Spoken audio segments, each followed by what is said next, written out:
All right, we are getting ready to walk on to Reflection. There's our ship. And get ready. This is going to be a wild vacation. Woo-hoo! Stay tuned. So we are now inside the ship having our champagne. And we shall see how the day unfolds. Guess what we found? Desserts! Yes. All right, we already ate our our lunch. So we already ate the nutritious stuff. Now it's time for our sugar high. We had lots of vegetables. Lots of vegetables, nice, fresh food. And now time for the sugar rush.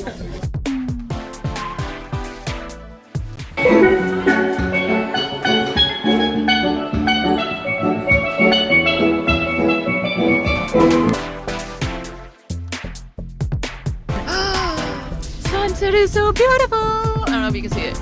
Oh, it's so beautiful. Okay, so we're going to set up shop. Everybody's hanging out in the hot tub. Look at the sky. It's so beautiful. We'll catch you later and we'll update you on what we see tonight. Adios for now.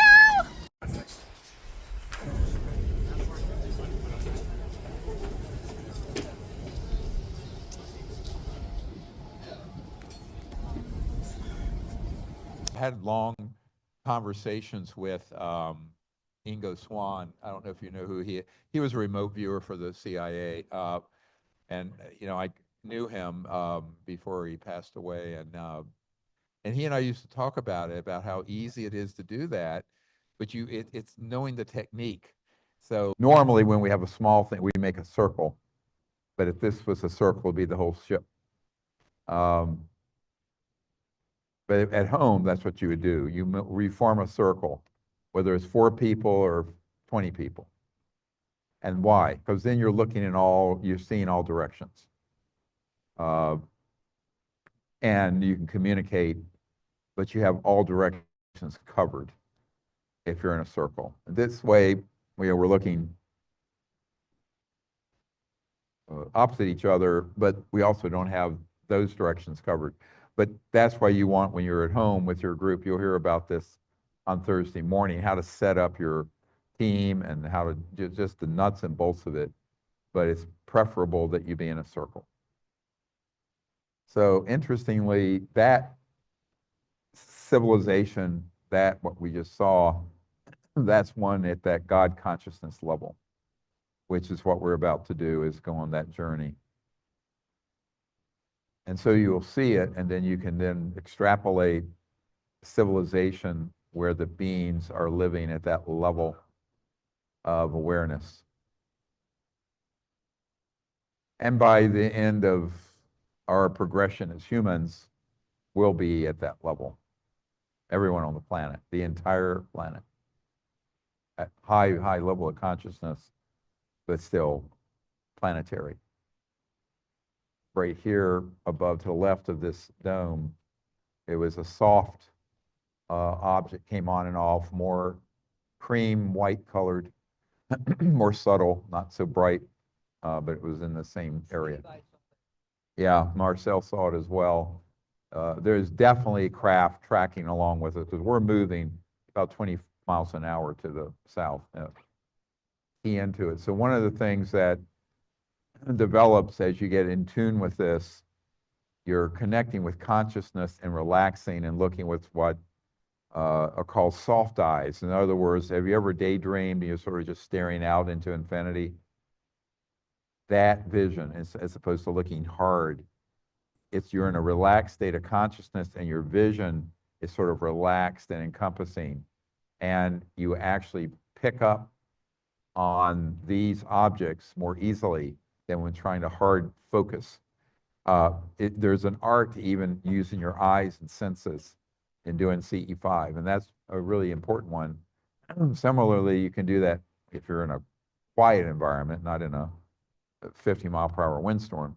You can hear it when you relax, and you will hear tones of the ET craft or the beings, and they'll send tonalities and sounds in, but sometimes they're subtle. So being in a deep conscious state, and then with your eyes open and out of meditation, again, that's what you want to practice. You go into meditation to connect to the aspect of consciousness, but then when your eyes are open and your senses, and you're looking externally instead of internally, you're still in that relaxed state of consciousness, and that's when you can perceive. The other part of it is that you intuitively are looking where you need to be. What do I mean by that? There is a element of that that becomes precognitive. So often we'll be in a circle and I will sense that I should look behind me and a ET craft will appear, and it happens very often. People who work with me, they'll tell you. So it's like how you can sense things. So you have your extrasensory capabilities and consciousness is circumferential. And so then you can, in a sense, feel where something is and look, and it'll be there because you're guiding your entire body and your other normal five senses with consciousness, if that makes sense. When we do a meditation, our eyes are closed. That is just to get us in touch with that aspect of our higher consciousness and inner consciousness. But then as we open our eyes and we're seen to be external, most people disconnect from the deep consciousness. What I'm talking about is staying connected to that aspect of consciousness with your eyes open. So there's no duality there. It's integrated. It's an integrated, holistic approach to seeing, sensing, knowing. One of the things I like to talk about is what's called Ritambara Pragya. And Ritambara Pragya, Ritam in short, is a Sanskrit term for a level of consciousness where all knowledge can be accessed. So the great being knows all things at all times, but we can be in a state of consciousness and know it may be initially one thing through consciousness, or two things, or 100 things, or 1,000,000 things. But we can develop that ability, and it's literally a structure within consciousness where all knowledge is embedded. It's the book of all learning, the book of all knowledge, but it's literally a structure and a deep level of consciousness near that interface between the unbounded and the God consciousness part of that within ourselves, and that is the Ritambara Pragya. And once you develop consciousness, that's how intuitive knowledge and the wellspring of all arts and sciences come from. Many people don't know that some of the biggest breakthroughs have been in, for example, the father of modern organic chemistry was ruminating on that and actually fell asleep, had a lucid vision, and saw like a snake or a serpent make the benzene ring. And it was shown to him, that structure, and it was in a lucid dream state. Well, how did that happen? Because he was relaxed, his intellect was searching for it, but then the larger consciousness came to the fore, and his desire and intention came through in this lucid dream, and it was shown to him what is the reality, and it became the foundation of organic chemistry, right? It's a true story. So that's a very important thing to realize, and this is the other part of it, is the corollary to it, because someone just mentioned this on the front row, is what people call the Akashic record. That's different.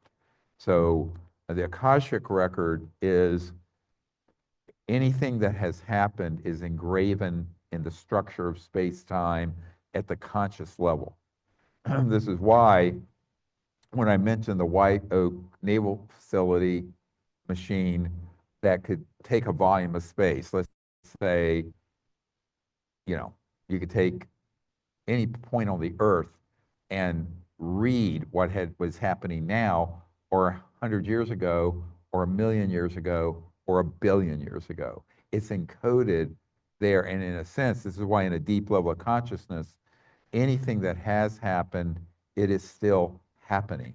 The time part is an illusion. So it's actually engraven, and the Akashic record is a term that's used for that, but it's the deeper understanding of it is what I just described, in the science of consciousness, and that is that it's embedded in the space-time continuum, but at the conscious level, and that you can actually, therefore, in a state of consciousness, go to any place and meditate and then see and unravel everything that happened there. The beauty of meditation in the puja, you can clear that. The puja clears that Akashic record of negativity. It's still there, but it clears it from being too prominent. And also in 1978 or 9, I was over by the Dead Sea in the Middle East, and I went up to the caves of Qumran, where the Dead Sea Scrolls were found. And at that time, they hadn't been closed off to the public. So I went in there and meditated, and I actually saw the entire time of Christ and the Essenes and everything that happened and what it really was. Nobody understands. No Christian understands it, frankly. But I was sitting in this cave, and I actually went in that space in deep meditation, and it all sort of like unfolded, almost like a movie in deep. It was amazing. You could feel it. So you can do this. It's an amazing. You don't have to have a naval intelligence device. You can do it innately, and that is a really important. Another city, SIDHI, like we talked about this afternoon. But so the Akashic record literally means, in one of the mystical teachings in the East, it said that it is everything that has ever happened, said, done, is as if it's been engraven in crystallite, and it's there. It's always there. It's a standing wave. Now, people go, well, how can that be? I said, because everyone's thinking linearly, but the universe is a quantum, instantaneous conscious hologram. And so when you begin to understand that from a scientific point of view and the science of consciousness, it makes total sense.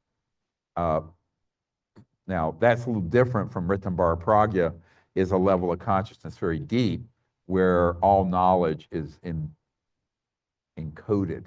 Everything is there. And that's actually the wellspring of invention, intuition, art, science, creativity, is through an individual, is they're tapping into that. And this is why Einstein said imagination, the vision, is the most indispensable aspect. And he understood this, actually. I didn't know him, but from what I understand. By the way, he was also asked by a journalist, what's it like being a genius? He says, I wouldn't know, ask Nikola Tesla, which is true. So at any rate, so that's a very important aspect of what's in. So look at yourself as you're an individual, and your individuality is its own creation. But because of the light of consciousness within you, that conscious being that is you, and the deeper aspects of it, it has folded within you the entirety of creation.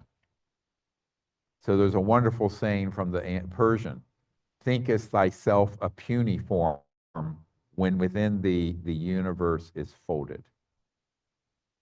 So you think you're a little thing, when in reality, the entirety of the universe is folded within each and every conscious being. That is quantum holography.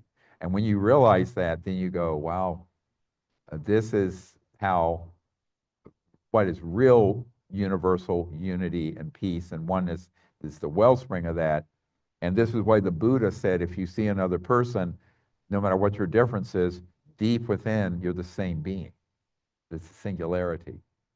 There's no difference. So this is called, the normal consciousness is this, what they call Maya, M-A-Y-A, where it's an illusion or a delusion, where you think you're separate, but you're not. We make ourselves separate. There's no reason for you to accept that, because it's not the nature of yourself.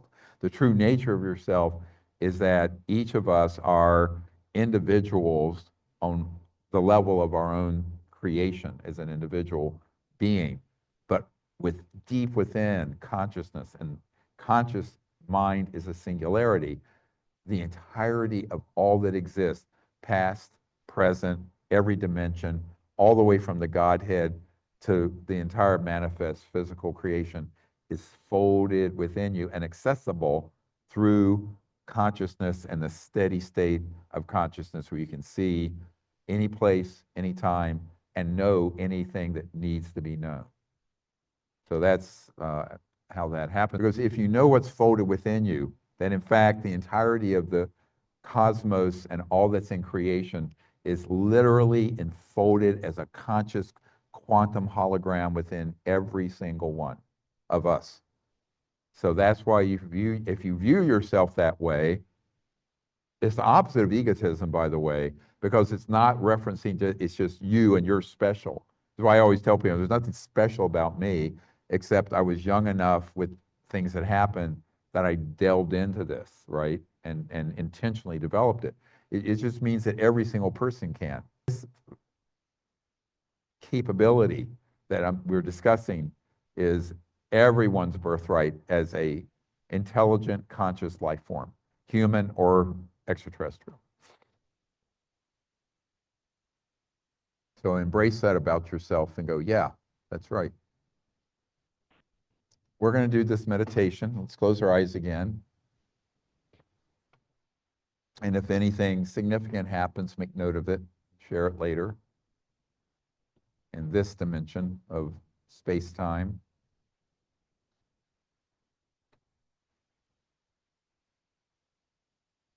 And so let us go on a little journey together. And let's do some deep breathing. You know how to do it now. In and out. Become centered and calm. Now as you observe the breath, let your mind just rest on your normal breathing. And watch the breath as you breathe in and out.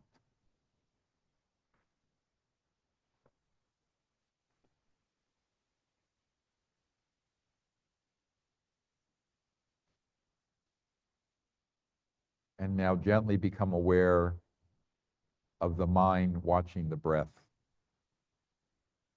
How is it that you perceive your own breath and your own self?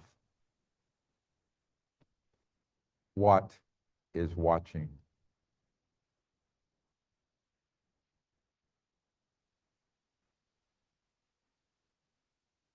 And now begin to perceive your individuality, you, the person.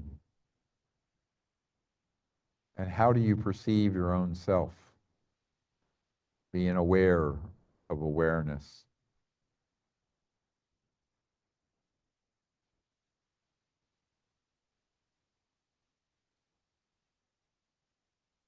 And so you perceive that as an individual, your unique creation, and no two are alike in all of eternity, however similar they may be. And yet the light of consciousness, whereby we perceive our own self, our own breath, is a singularity. It is one. It is eternal because it's not limited by time, and it is infinite because it is not bound by space. And so let us see that aspect of our true and inner self, this great being shining alike within each of us.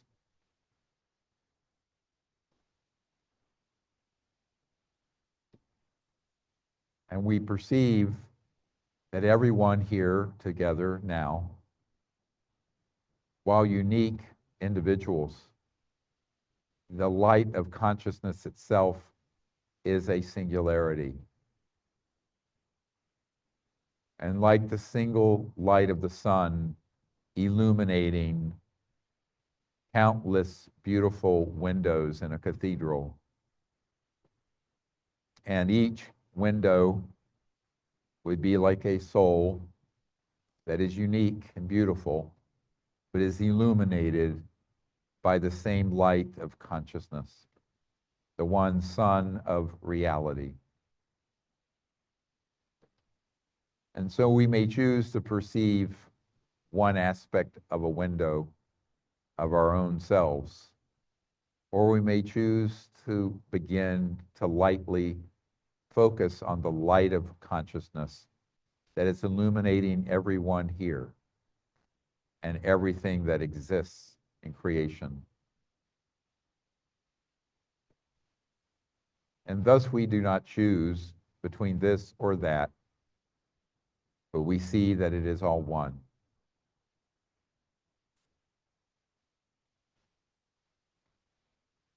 And so let us dive into that deep and infinite ocean of consciousness, the clear light of boundless awareness.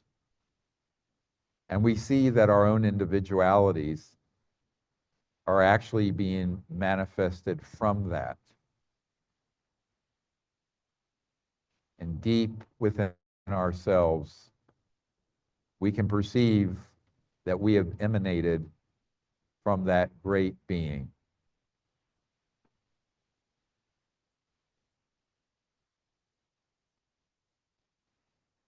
And the Atman, the great self.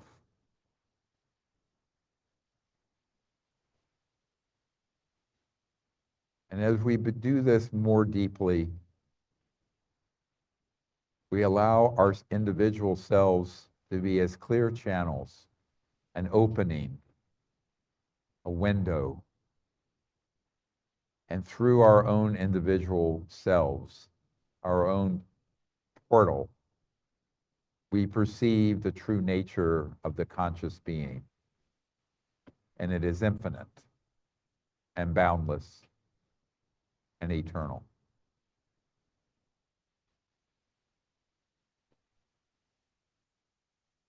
So in this state, we become one with that higher consciousness, because we are one and always have been. But now we acknowledge it and accept it.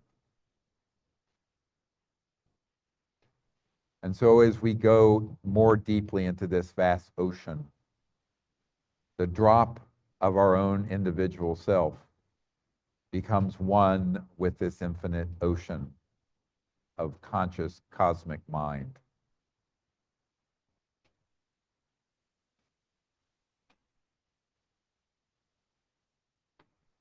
And so we merge all together into this infinite self and experience the vastness of what is truly within.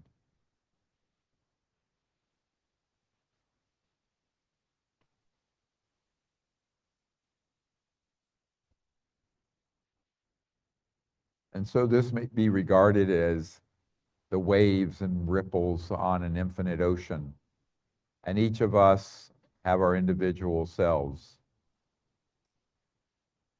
But we are actually part of and unified with the vastness of that ocean.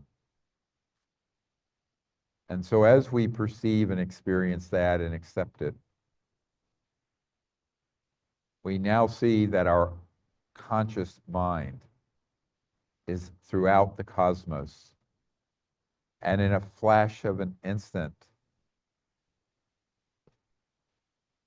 we become one with the entirety of the creation.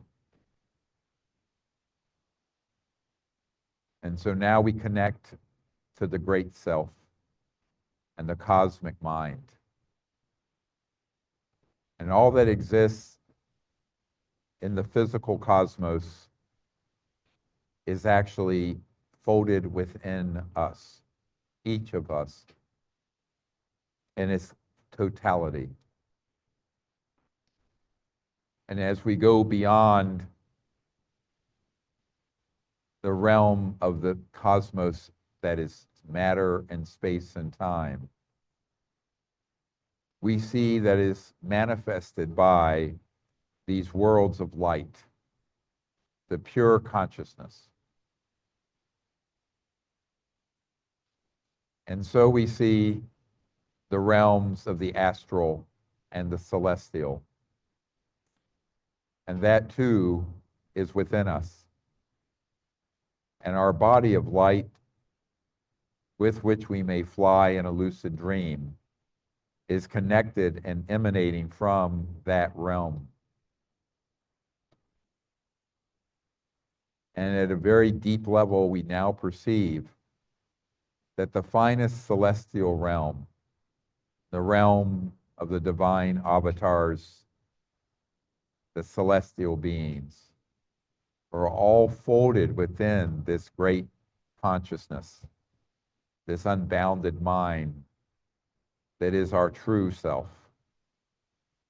And that our individualities are themselves their own unique creation and a hologram that is conscious and infinite, an opening to the infinite. And so, awestruck, we perceive those realms, the beauty of the depths of space and the worlds and the stars, the infinity of the astral worlds of light, all folded within us. And as we become more refined in our perception, we see the finest emanation of light and form, the most great light, the first emanation. And that has been called the God consciousness being. And all knowledge and all creation emanates from the form of that being.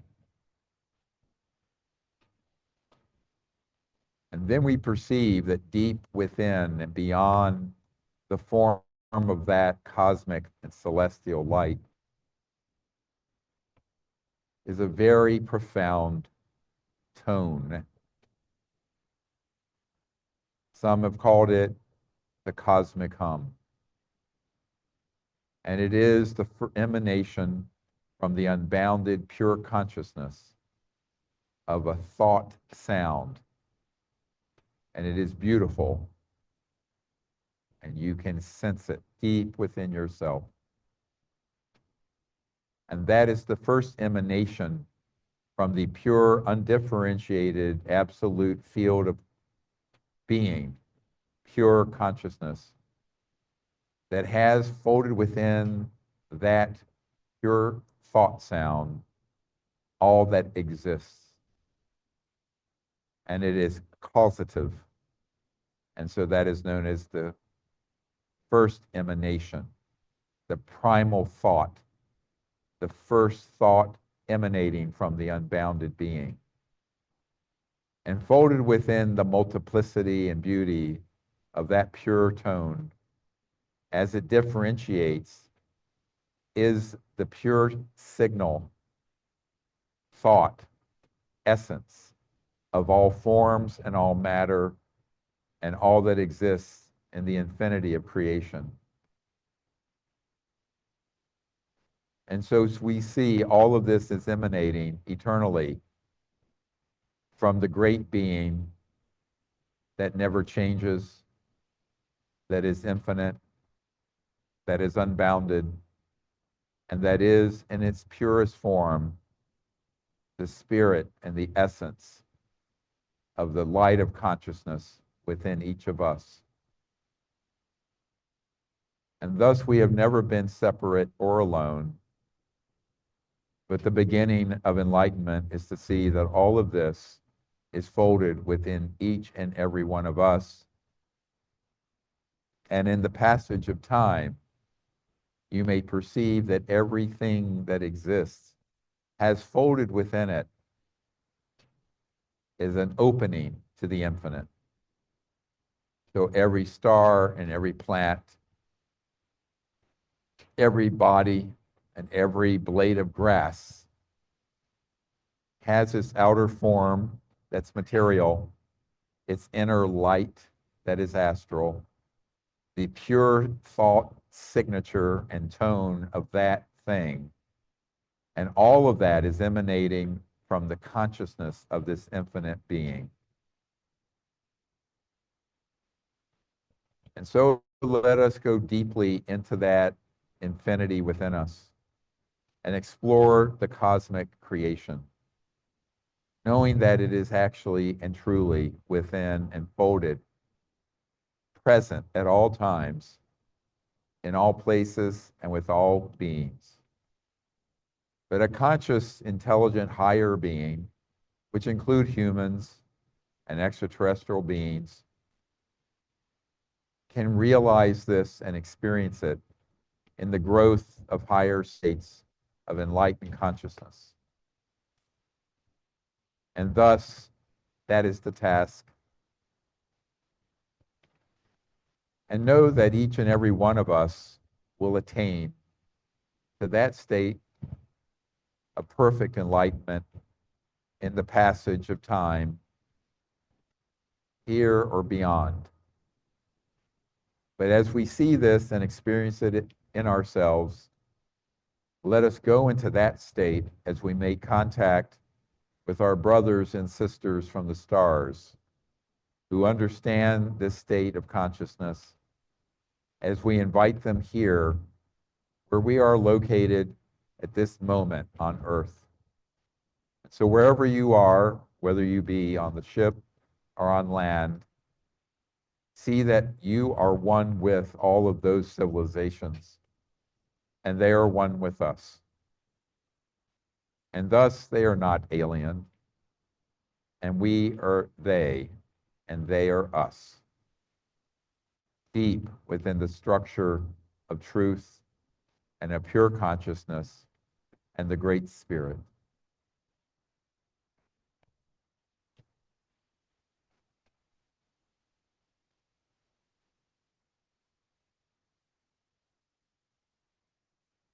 So let us sit in this state for a few moments in silence and journey through the infinity that is within us.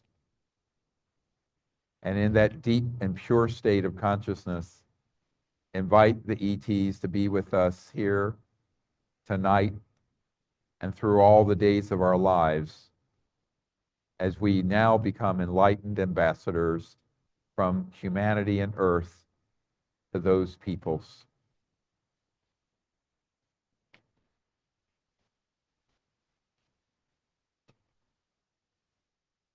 Now let us stay connected to that vision, because this is the vision that must guide the world. There is no future for humanity except one that is of universal peace. The age of division and war will end only when humans realize oneness. And this is the peace that is the great peace. And thus, the earth must become a rose garden of peace, and that is its destiny. And as we go forward, and on the foundation of this peace, the wondrous technologies and sciences withheld from the earth, all of them, can be released, and the earth will be transformed, and we will become an enlightened civilization in consciousness, but an abundant one and very high technology together. However, if we choose endless division and conflict, there will be no future for humanity. And so that is the choice. And so the world must be guided by the vision of universal peace born of the oneness of spirit.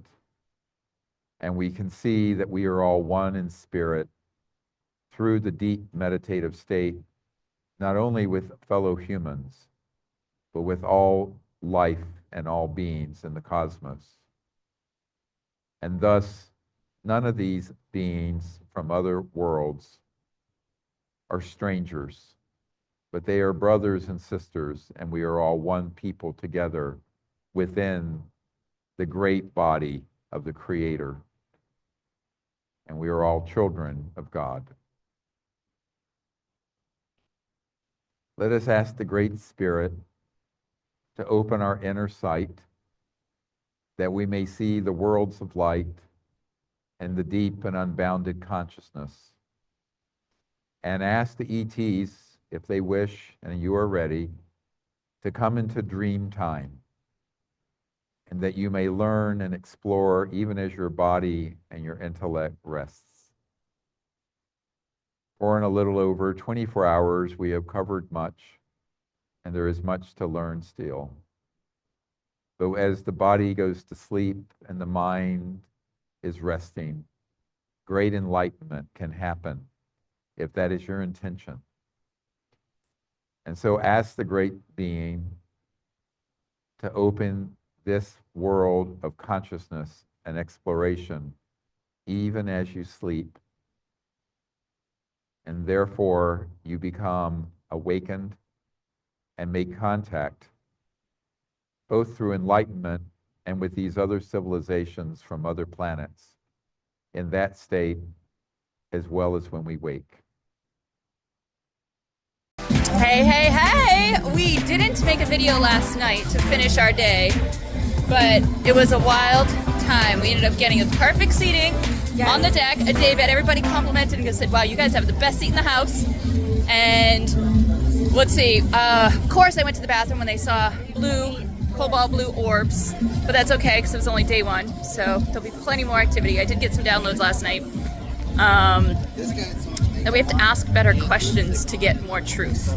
So I ended up getting 7 questions, and I'll link a PDF of those questions. That way you can ask them for yourself.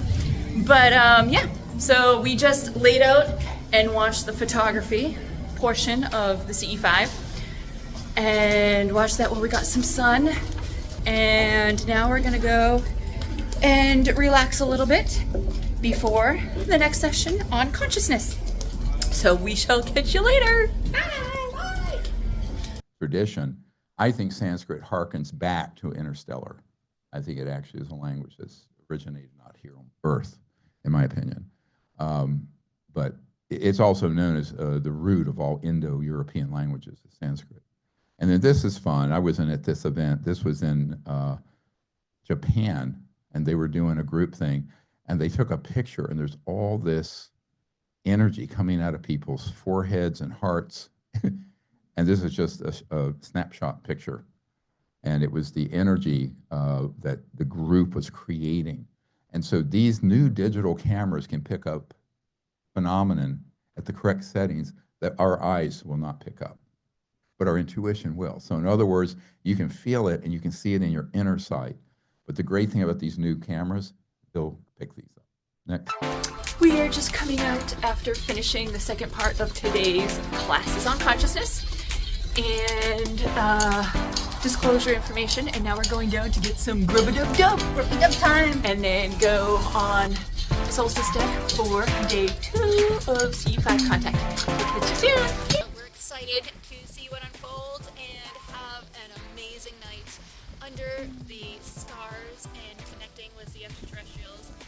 Last night after the event, I got some really wild downloads where I was seeing that we need to ask better questions about ourselves, about who we are, what our soul's mission is, what we need to learn to evolve our soul, and how we are meant to be of love and light, to help heal the vibration frequency of Gaia, Mother Earth, quantum consciousness. And it starts through the heart, and we need to love each other back to life because we've just become so separated and thinking we're separate when we're really one. So it was just such a beautiful night, and looking forward to tonight as well. And then tomorrow morning at 7 a.m. bright and early, we're going to head out to Tulum,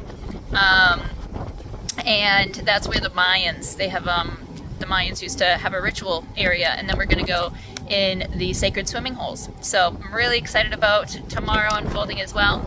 So yep, I'll keep you updated.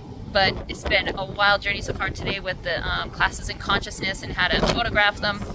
was really informative, and just on consciousness and how we need to elevate our consciousness and to get us out of potentially causing ourselves to become extinct if we don't stand up for our rights to be working in harmony, love, light, compassion, kindness, and let the leaders, the elite, dictate the narrative. And we have to just stop watching the news and remember who we are. We are beautiful, loving light beings who are meant to be connected as one, despite what color your skin is, what your belief is, what your culture, religion. It doesn't matter, because we're the ones destroying ourselves slowly.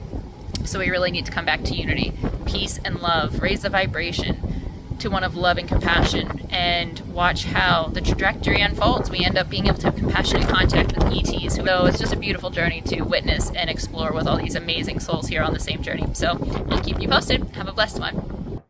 Because the more you do that, each time you get a correct perception, it builds confidence and faith that you can do it.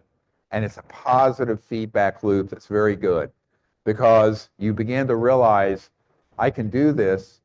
All right, so day 2 was great. I saw, did you see the glowing orb? I saw to the moon? golden ball thing in my Yes, lover. and then she left, and then we saw some more sightings. But now we are in Cozumel, and we are going on A ferry. a ferry. All right, we're here to the ferry. It's a little choppy, wouldn't you say? But they gave us motion sickness medicine, so we shall be okay. Yeah.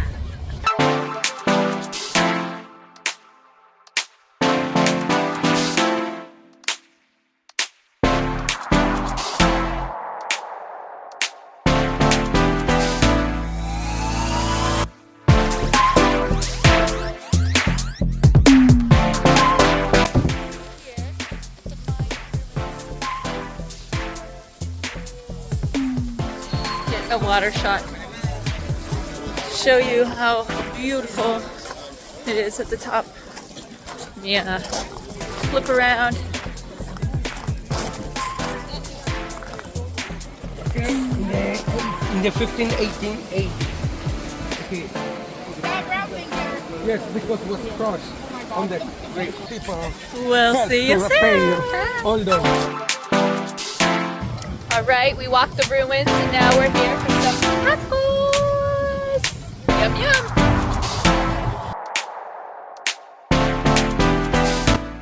All right, we're getting ready to go into cenote. This one goes underground. Let's see. Here we go.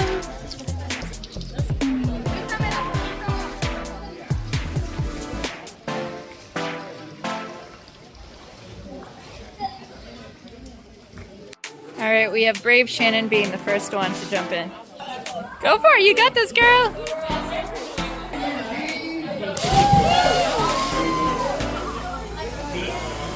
Woo! There goes Kristen. She's gonna jump next.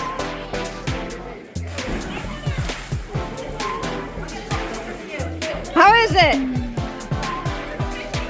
All right, we did it. Yeah. We went underground in the cavern of the cenote. We saw a bat. I wish I brought the camera. A couple bats. It was amazing.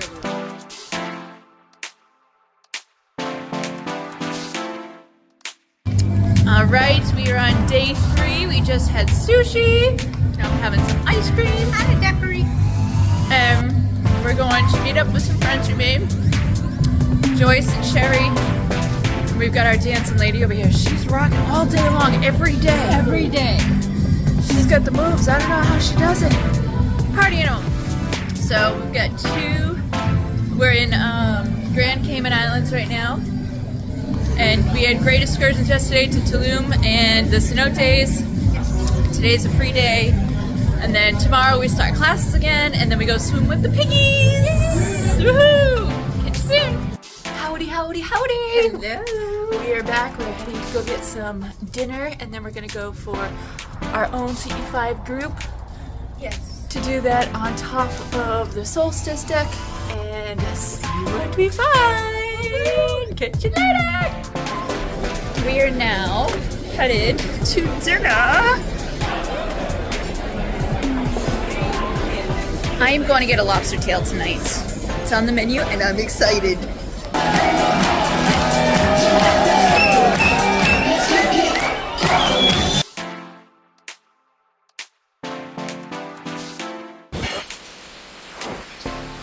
We're just here having some breakfast.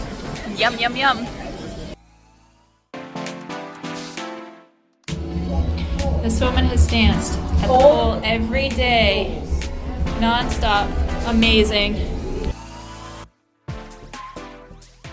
I know that you are going so respectfully and so diligently to speak to people who might have some way to at least be made aware of what's happening. My question is, it doesn't seem to me that there's any way to defeat that institution unless it's extraterrestrial. Yeah, that's a good point. I mean, it's not defeating it, it's transforming it and creating the circumstances where the 70% of people involved with that have a path out of it, which is true. All right, so we haven't talked about that. The vast majority of people involved with those programs are actually, got in there by default, like these guys who've been Delta Force. They started out doing one thing, got pulled in and pulled in and pulled in. So we're at a point where if there's enough strategic planning, immunity, amnesty, protection, the idea is that it's, as I mentioned on the first day, hopefully it could be transformed and not be something, because otherwise, you don't want to get into a kinetic or violent situation. The other part of it is that we have to make all efforts to resolve this, because if not, if the ETs were to do it, it would be portrayed by the establishment, let's say, as an alien invasion, no matter how self-protective it was. Now, I figured this out in the early 90s with my relatively meager IQ as a human. I know they figured it out. So that's a trap they can't step into. They don't want to step into unless it becomes something.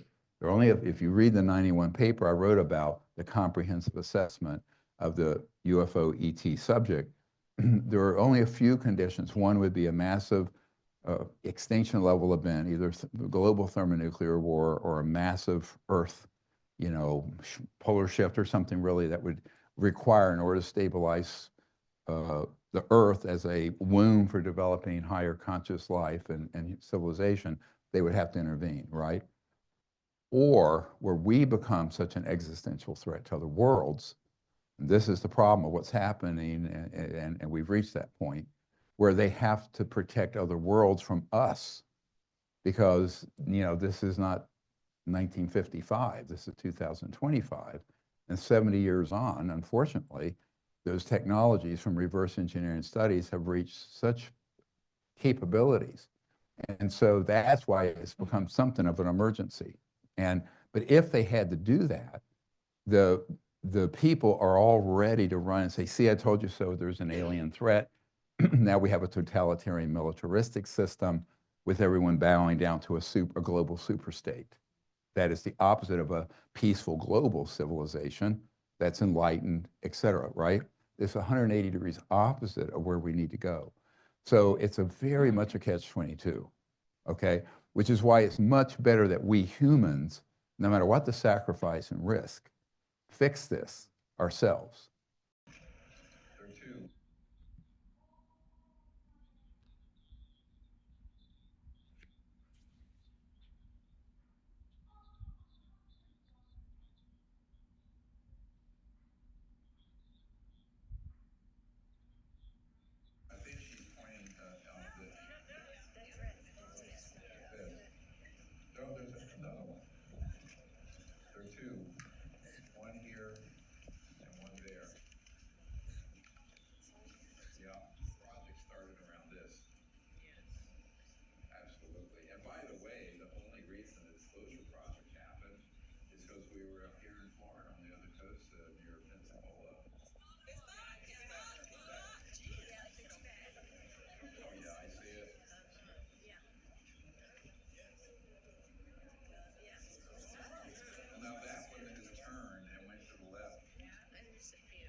strange.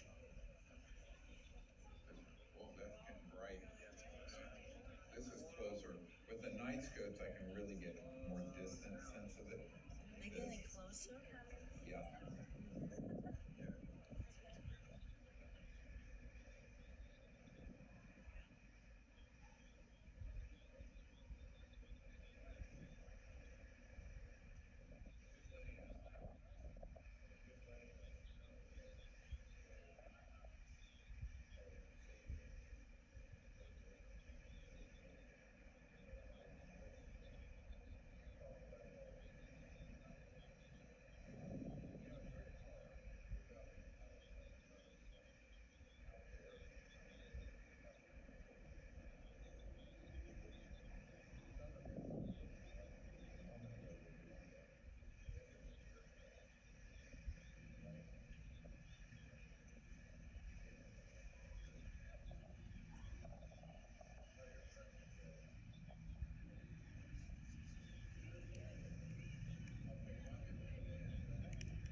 There's another one.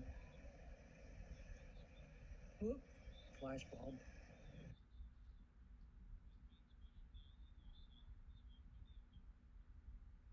And they disappeared.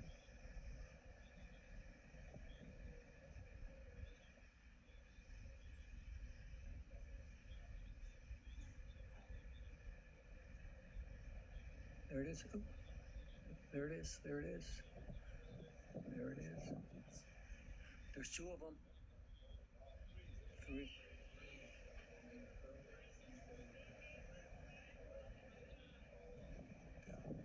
Yeah.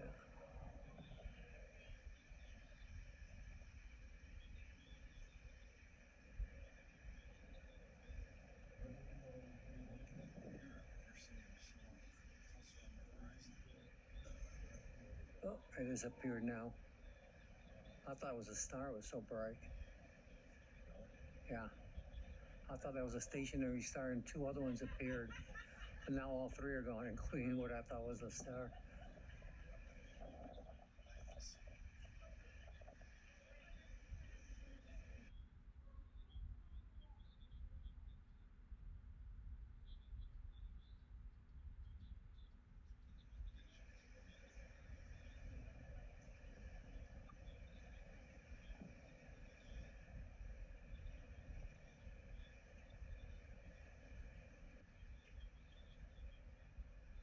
Coming back, coming back.